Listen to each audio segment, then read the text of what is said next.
while you're doing that, I want to say a special thank you to Kate and Pat Beckman for doing our music tonight. Beautiful voices, amazing people. They have been part of our coalition for more than a decade. I won't say how long. I think going back 15 years maybe. But we so appreciate your beautiful voices.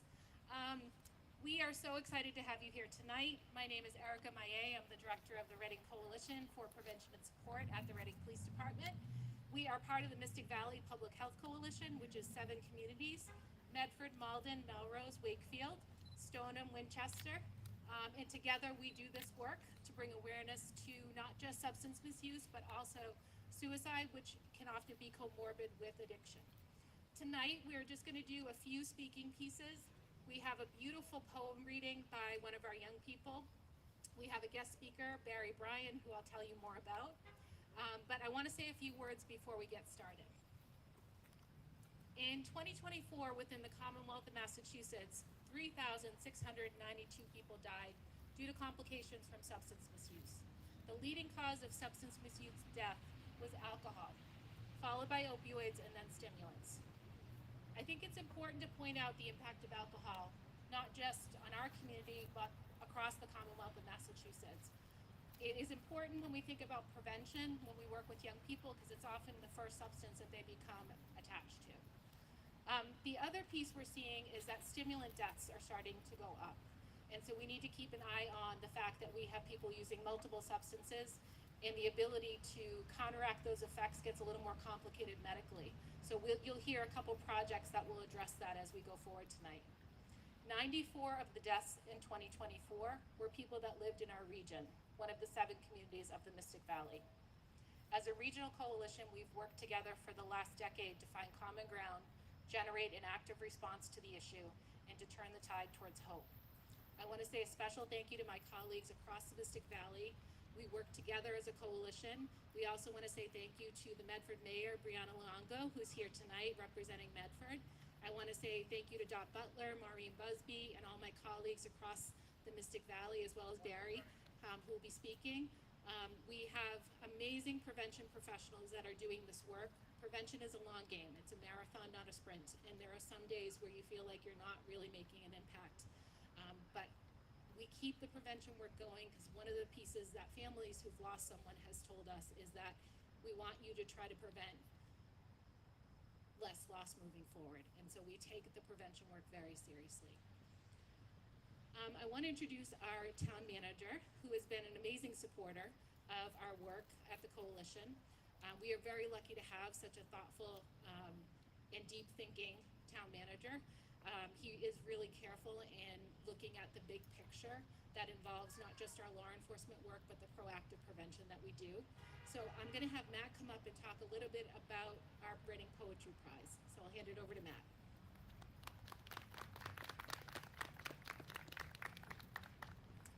Okay, thank you, Erica. Pleasure to be here today. I want to acknowledge Select Board Co-Chair Chris Haley, who's here today, and thank Mayor Longo for coming. I just met her today before the event. So thank you all for coming to this solemn event. Today we gather to remember those we have lost to suicide and substance misuse. Poetry has always been a healing and cleansing force in my life, and I truly believe that it could help those who are struggling and their families to process, heal, and ultimately find peace. I was excited to hear that for this year's event, the coalition was sponsoring a student poetry contest, and I was honored to be one of the judges and to present the first annual award to the winner. We had a great showing of student poets, and all the poems we received, in my opinion, were extremely well written, and I've been reading poetry for years. But one poem stood out, and that poem was In My Heart's Fire by Aaron Soto. Aaron is a 12th grader here at Reading Memorial High School. His poem is extremely well written, as I said, but also connects perfectly to the theme of our event, which was a vital part of the criteria to selecting the winner. His favorite things to do are to make art, write, and read. He loves kids, and he loves teaching, and is working towards a career as an early educator. He cites poetry and literature as a very important part of his life, and it allows him to, as he puts it, put life into words. He credits his dad, who's also here today, for being his biggest supporter, and he cites several Reading teachers and librarians for being his mentors. We have a framed version of Aaron's poem that I will proudly display in Town Hall. And we also have a nice plaque that we'll be giving him, and also some gift cards to White Lamb Books right here in Reading, and also Amazon. So without further ado, I would like to call Aaron up and have him read his poem.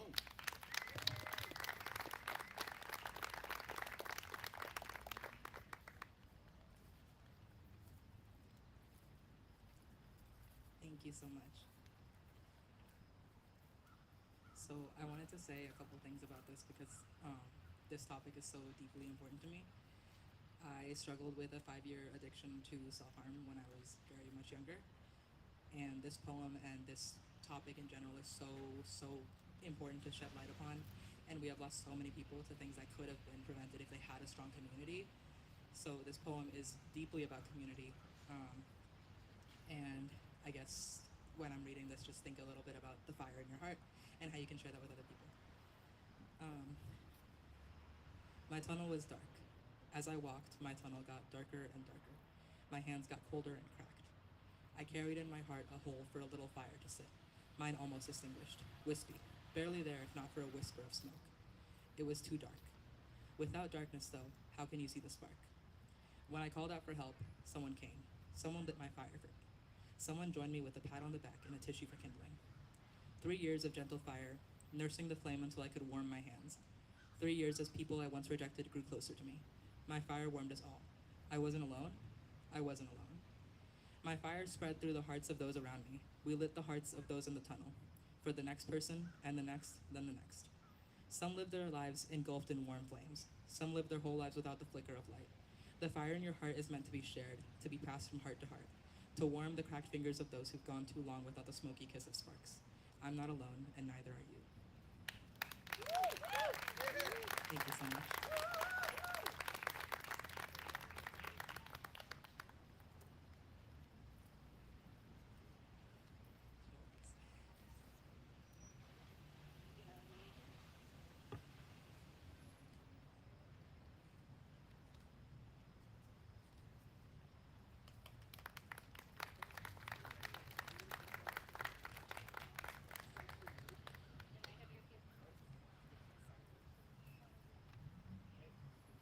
Thank you.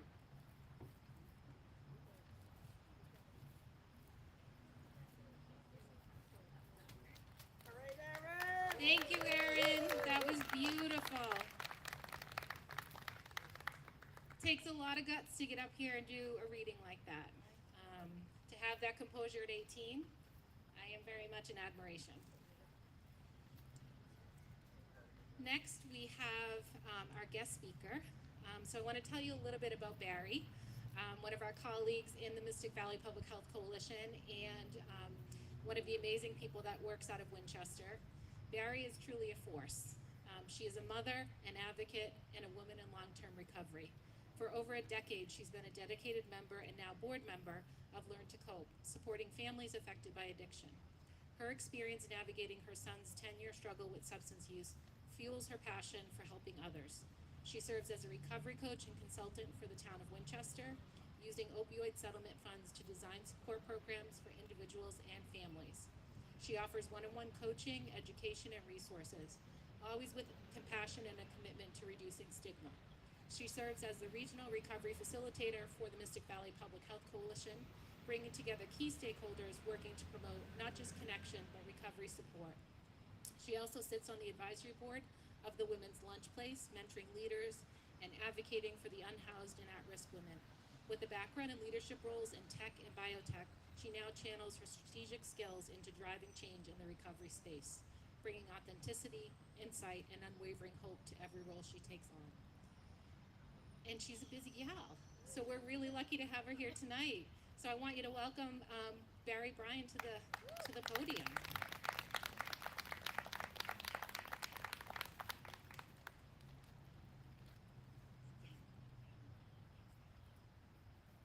Hi, everybody. Thanks, Erica and Aaron. I'm so moved wherever you just went by that beautiful poem. So thank you.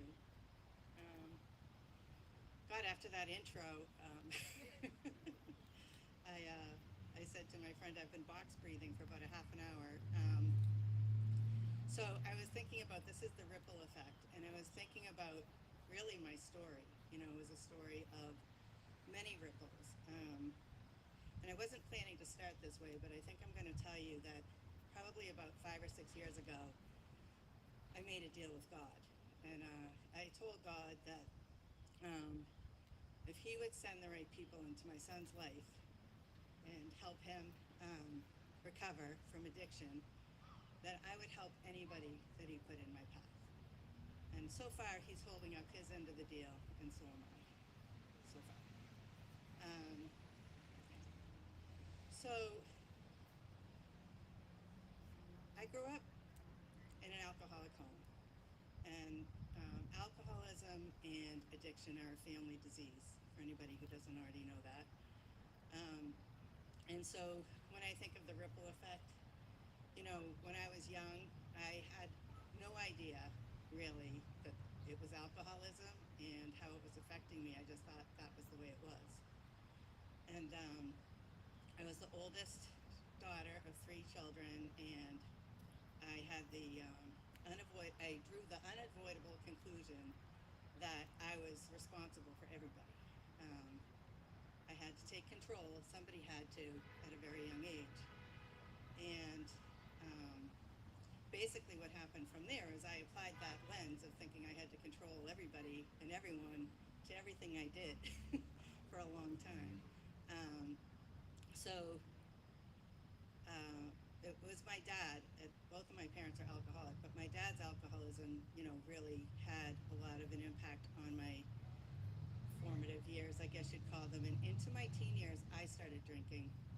And this girl who had been like worried about everybody else's comfort and everybody else's safety went into a rage. Started drinking, raging. I became the family terrorist, you know. And it was just crazy because I had always cared so much about how everybody else felt, and suddenly I did not care how anybody felt. So I'll leave out a lot of details here, but take my word for it. It was not an easy journey for my family. So speaking of the ripple effect, when I was 21, I was home from like my junior year in college, and my dad, whose alcoholism was so annoying, he had gotten into a car accident, and luckily the people he hit didn't die, but it was enough for him to go to AA. So after many attempts at staying sober on his own and everything else, he finally went to AA. So I was 21 years old, and so happy that he finally got sober. That was going to solve all of our problems. Somewhere around 27, 28, my relationships were all very difficult, and I was still raging, and I was getting in a lot of trouble, and I was, you know, ruining relationships. And I thought there's definitely something wrong with me, and I went into a therapist's office, and I said, can you tell me what this is? And she listened to me for a while, and she said, you're an adult child of an alcoholic. And I was like, that cannot be it. You know, that just does not. Because what had happened was I was so conditioned to that life, I didn't know that that was so impactful, that it would be really ruining my ability to live a healthy, happy life. So not long after that, I went into Al-Anon, and not long after that, I took a look at myself. And through that process of finally putting the focus on me and what I was doing and how I felt, and not people, places, and things, I realized that my drinking was a major part in all of my problems. It had played a major role in my problems since I had been 15. And so that set me off on my recovery journey. So in addition to being an adult child of an alcoholic, I'm a woman in long-term recovery, and in a couple of weeks I'll have 34 years of recovery.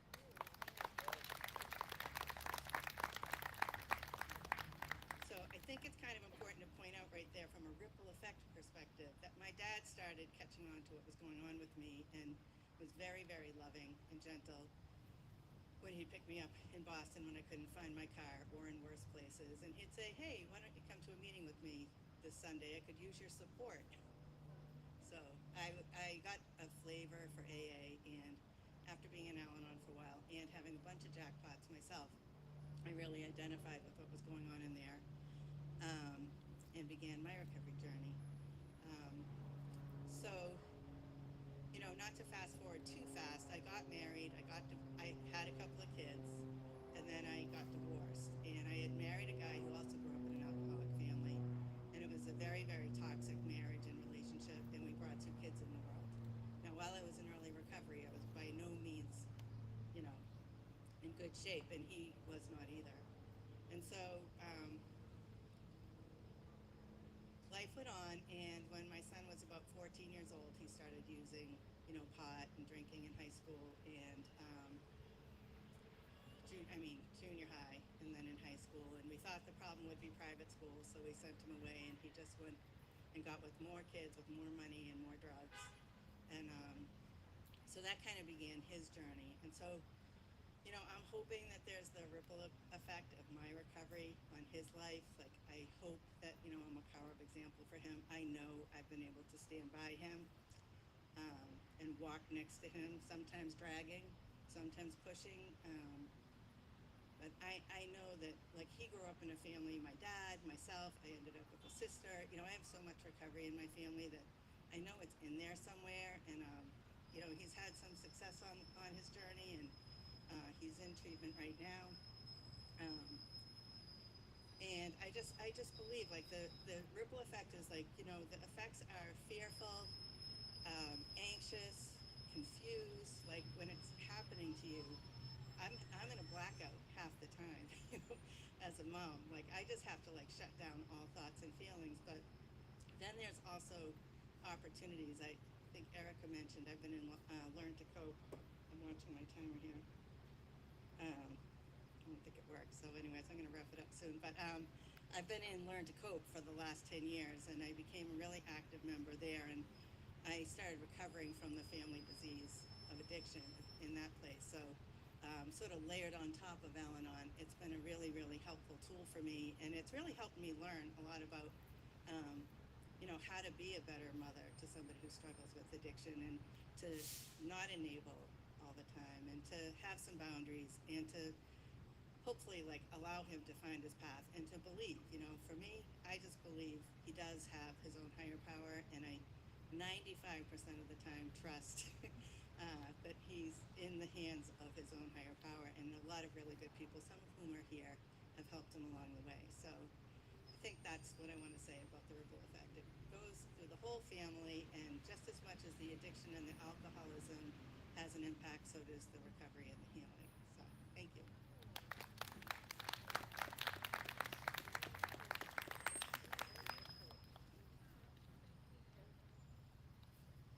Let's give another hand for Barry. You know, I think many of us know the intergenerational impact of trauma, addiction, mental health challenges is something that we all face in our communities. We don't talk about it a lot, but when you look at kind of what people deal with when they do get into recovery, a lot of it is addressing that trauma. And so I really appreciate Barry's willingness to speak to that. It's not an easy thing to do. One of the things that I wanted to mention is we have a few resources here from recovery teams. We have Recovery Team Newton, we have Aftermath here, we have the Division of Children and Family Services here, as well as Reading Police Department and our coalition resources. There are a lot of resources out there. I think one of the challenges sometimes is having the resource at the right time. But if you know some of these organizations, they will be there for you when you are ready. So I encourage you to take the information. You never know when you might come across someone who needs it. And be patient. Be patient. Love people through it. It's not easy. It's not easy. I want to next introduce our Deputy Chief. She's going to speak a little bit about the work that we do as a police department on crisis intervention. We have worked very diligently to ensure that our officers are responding compassionately in addressing not just substance misuse but mental health challenges. So I'm going to invite Deputy Chief and say a quick thank you for all the support she gives us as the coalition. We couldn't do it without the command staff support. So I'll have Deputy Chief come up and say a few words about crisis intervention.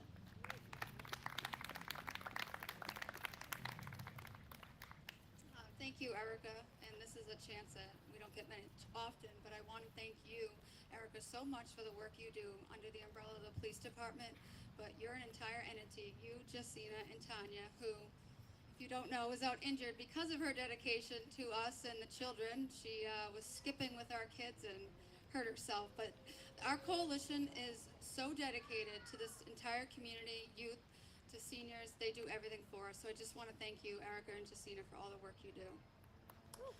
Yes, please, thank you.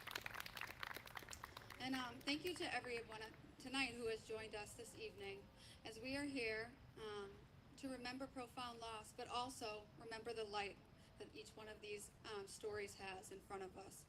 The flags on our lawn represent a story, which makes me think of a story upon myself and why I became a police officer. And it's the very basic answer that you will get from most of us, but it's true. I wanted to help people. 20 years ago when I started, I realized quickly we would go to a call, we would make it safe for the evening, and we'd move on. Families with members suffering with substance addiction and mental health crisis were not given any follow-up information or any real strong advice when we left. It was not because officers like myself did not care, but we did not have the training or the resources to help. It was heartbreaking for me when a mother would look me with tears in her eyes and ask me what she should do with her child struggling with addiction. At that time, I struggled with an answer. Years later, I am fortunate enough to say that is not the way anymore. Police officers are our first responders to calls of mental health crisis, substance situations, and emotional distress. Because of this, a concept called crisis intervention was created, in which it's a short-term, focused approach to providing support and assistance to individuals experiencing severe emotional and mental health crisis. Its goal is to stabilize the person's situation and prevent further harm. To state it clearly, our goal is to de-escalate volatile situations and to approach individuals with sensitivity. Around 2016, the Reading Police Department, through the leadership and guidance of Erica, was put in contact with the Metro Boston Crisis Intervention Team. They began training our department in a 40-hour training program. The training is intensive and interactive. The training is so vital because it not only is taught by police officers, but rather experts in crisis and those struggling themselves. A very meaningful part of that training is a panel of past and present substance users. They share their stories with us. It is so important to remind everyone that every person matters, and behind their struggles was once a child with hopes and dreams that somewhere along the way got disrupted. Currently, over 65% of our police department has received this crisis intervention training, also known as CIT. This ensures our officers are responding and have the training and resources to help those in need. Depending on the need of the individual, a specialized police officer or coalition member will follow up with them and their family.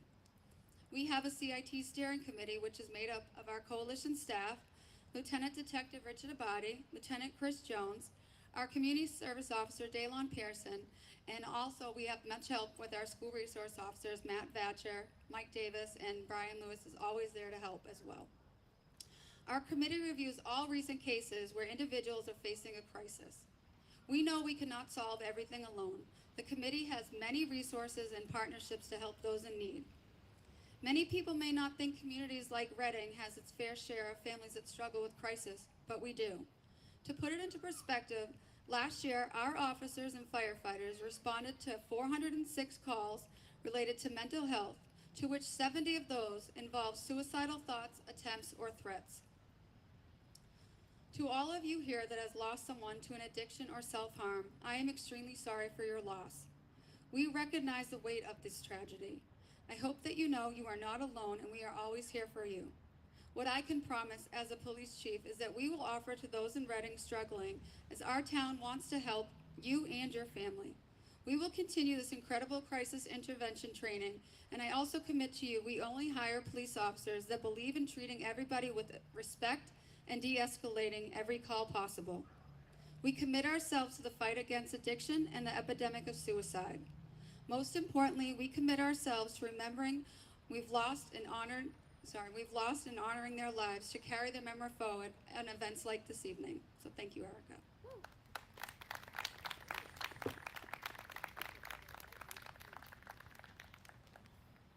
Thank you, Deputy. And as she mentioned, the work that they do as officers is in direct partnership with our firefighter paramedics. They're co-responding to every call, and they both play a vital role from the medical side as well as for stabilizing the scene. So just want to say special thank you to all of our firefighter paramedics, and you're going to hear from Chief Nelson in a minute. I want to talk a little bit about the opioid settlement funds, which is something that you may have heard of as a result of the, I don't know how else to say it, but incredibly harmful, manipulative way that opioids were prescribed. There was a series of settlements to attempt to address some of that harm. We cannot bring back those that we've lost. And so the intention of the settlement funds is to be strategic in how we approach what we can do with the funds that we have. So as a community, Reading has looked at our primary challenges. And one of the areas that we've looked at is life-saving efforts. We've looked at prevention. We've looked at how we can increase our training and support. So our coalition has a full-time clinician, Tanya, who isn't here tonight but is amazing. We are hiring a part-time clinician to assist us with children and families because we recognize in our needs assessment that children's mental health is at a crisis point in our community. We also have a number of other initiatives, and so I'm going to invite up Chief Nelson to talk a little bit about the Reading Fires Project with the opioid settlement funds.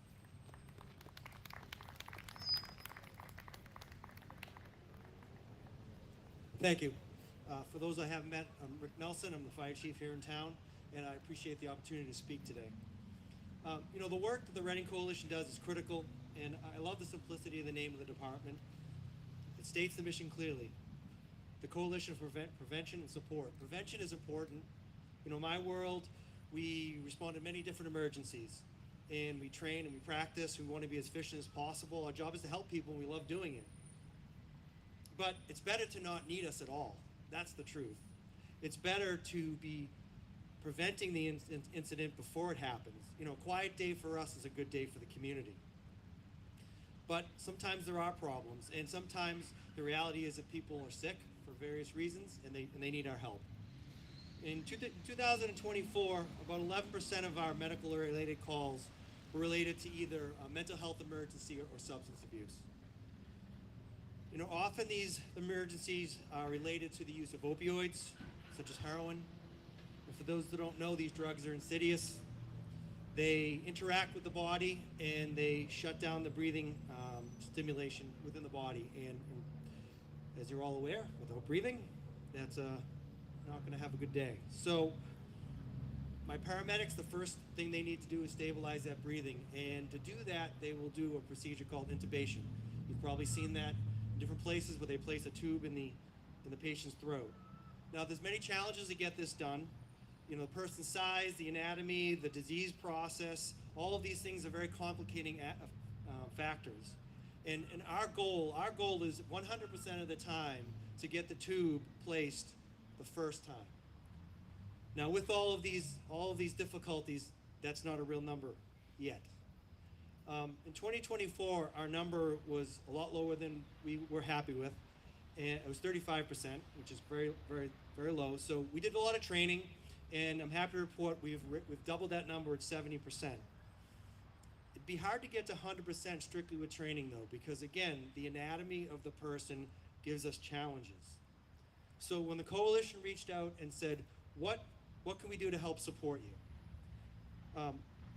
it was an amazing opportunity. We had a 5-year goal to get something that's called a video laryngoscope, where you can put that tube using a camera and a video to be able to see past these challenges, to increase the ability to do this the first time. And it's an expensive item. Times are tight. But when they reached out, they gave us the opportunity now to bring this forward.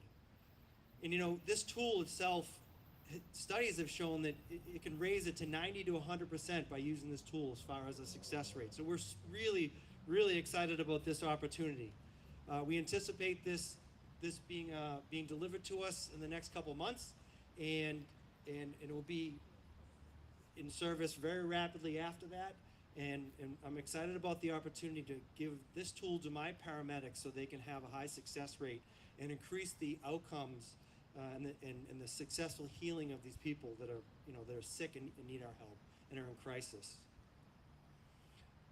I do want to just circle real back to the importance of prevention, both the prevention of substance abuse and mental health issues. The work you do is near and dear to my heart. My cousin John was 5 years older than me, and he was one of those crazy cousins that you like to hang with. And unfortunately, he lived out in California, and I didn't get to see him as often as I like. In 8th grade, we took a family trip to get to spend some time with him. He took me on my first motorcycle ride, and I just remember how exciting that was.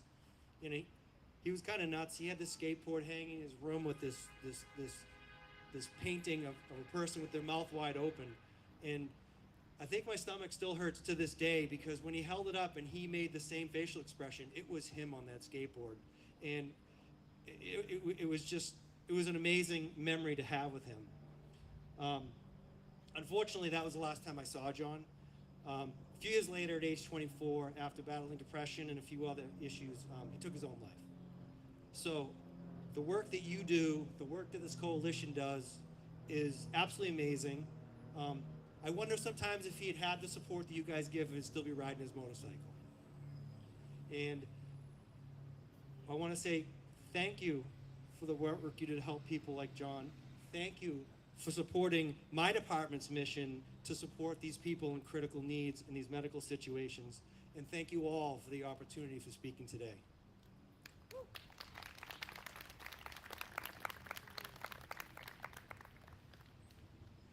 Thank you so much, Chief Nelson. We're really glad to be able to support their life-saving efforts.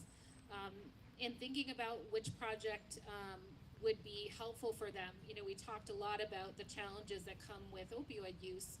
And one of the things that the paramedics typically come across is a lot of mixed use, stimulants on board, alcohol on board, and opioids on board, which makes intubation a very important piece of this conversation. Narcan isn't going to always do it. And I think that's important to get the word out, especially to our other communities. If this is a project that you want to replicate in other communities, we're happy to share the information. We still want to continue to share Narcan and make sure that people know that that's available. But unfortunately, we've had situations where people have multiple body systems involved, and they do need that intubation. So thank you, Chief, for stepping up, and to Derek Loftus for writing the proposal. Next, I want to invite up one of our prevention partners.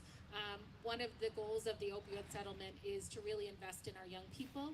And I'm going to invite up Sarah Hardy, who is our Assistant Superintendent at the Reading Public Schools, to talk a little bit about their project.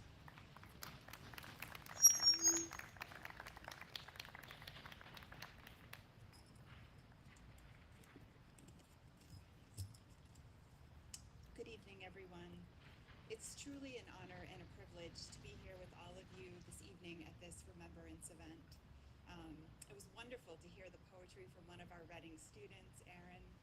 When I first read Aaron's poem, it just filled me with a sense of hopefulness. Hopefulness for when we support each other.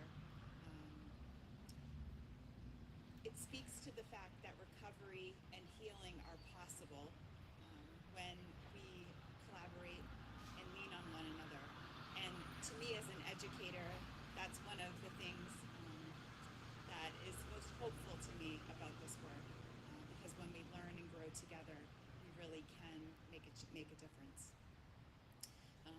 When Erica had approached us, working with the coalition, about possibly using some grant funding to improve education for our middle schoolers in the area of health education, we were absolutely thrilled for this very reason.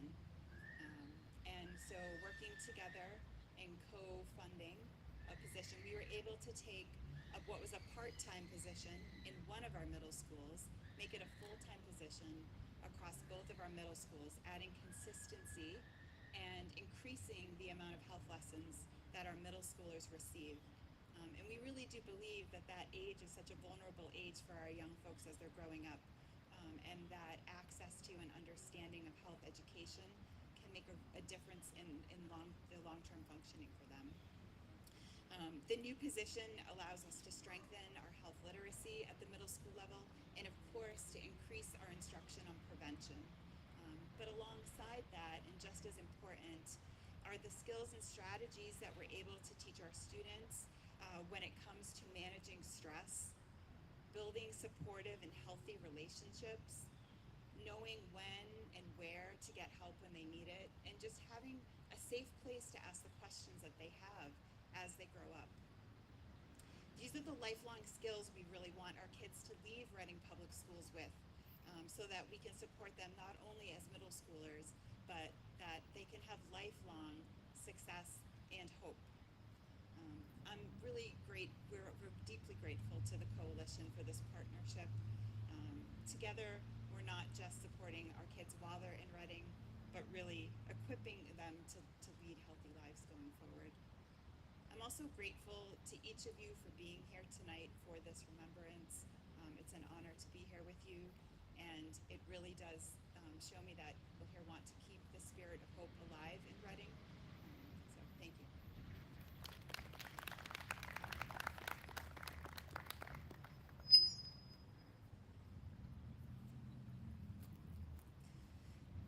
So we are going to wrap up the speaking portion. I just want to say a few other thank yous and shout outs.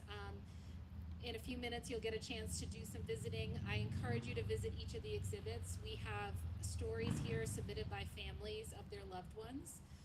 We have a series of quotes shaped like houses over there that kind of speak to some of the challenges that people in the family deal with when facing a situation where a loved one is going through it. We also have our family shields that describe why we have white flags. The white flags represent the families that have been impacted by the loss you see in the purple and the yellow.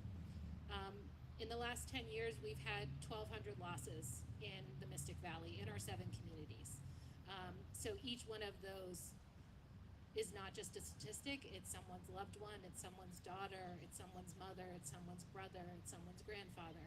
And so as you look at those flags, I encourage you to put some thought on that. And we will take an opportunity to view the exhibits, listen to some music, and then we will close with our candlelight vigil. I encourage you to visit the Reading Police Department Hidden in Plain Sight exhibit, Recovery, Team Newton, Aftermath, Office of Equity and Justice, the DCF table. Check out all of the different resources that are here. Talk with some of the people that were speakers here tonight. If you want to learn more about Chief Nelson's work, the crisis intervention team, we have lots of people here that are willing to talk. If you have suggestions, let us know. And I'm going to turn it back to our amazing musicians, Kate and Pat, and just want to say a special thank you to all of our board members and my colleagues at the Reading Police Department for the amazing support that you provide to me and Jess.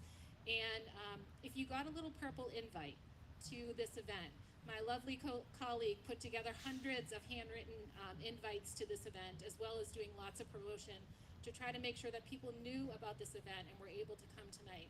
And that's just one of the little tiny things that she did. She's my partner in crime, and we really, really are very lucky to have her. So with that, I'm going to turn it back to our musicians. Enjoy the exhibits, and we'll come back together for the candlelight vigil at about 10 of 7. Thank you.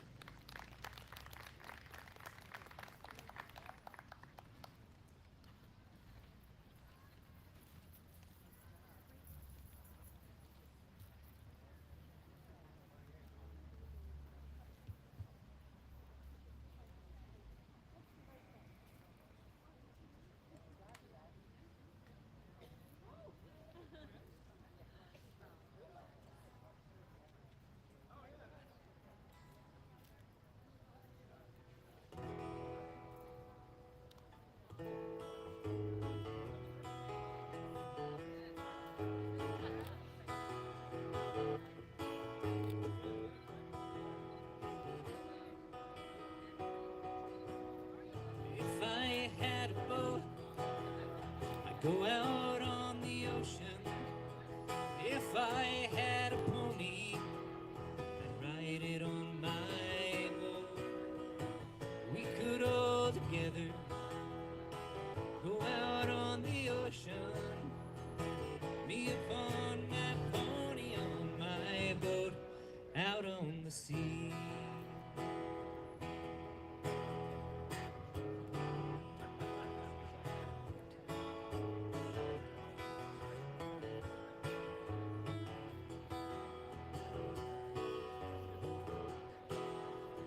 If I were Roy Rogers, I'd sure enough be single. Could bring myself to marry an old dame. Just be me and Trigger, riding through the movies, by a boat, and on the sea we'd sail. If I had a boat, I'd go out on the ocean. If I had a pony, I'd ride it on my boat. We could all together go out on the ocean. Me upon my pony on my boat, out on the sea.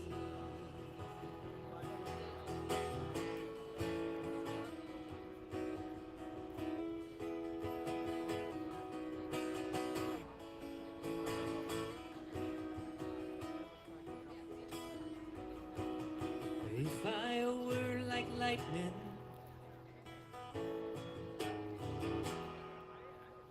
come and go wherever I would please.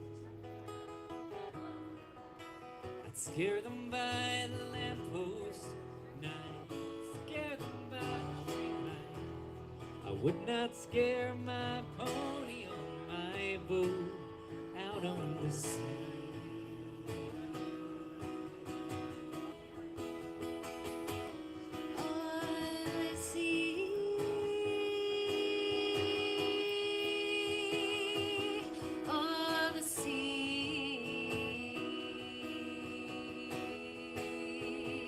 Whoa, if I had a boat, go out on the ocean.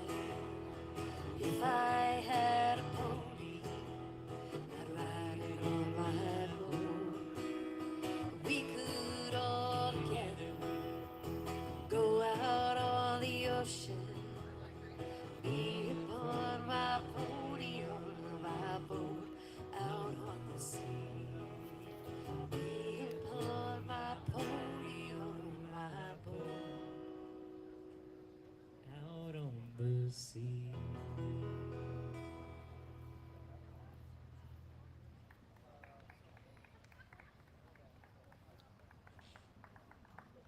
Thank you.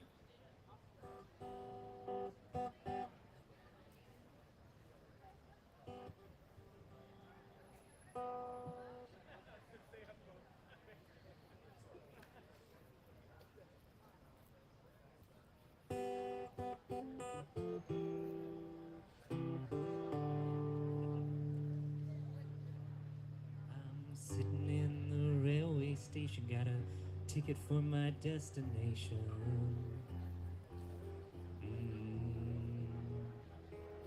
On a tour of one night stands, my suitcase and guitar in hand. Every stop is neatly planned for a poet and a one-man band. homeward bound. I wish I was homeward bound. Home where my thoughts escaping, home where my music's playing, home where my love lies waiting silently for me. Every day's an endless stream of cigarettes and magazines. All my dreams come back to me in fades of mediocrity, like emptiness and harmony. I need someone to comfort me. Homeward bound, I wish wish I was homeward bound. Home, where my thoughts are skipping. Home, where my music's playing. Home, where my love lies waiting silently for me. Tonight I'll sing my songs again. I'll play the game and pretend.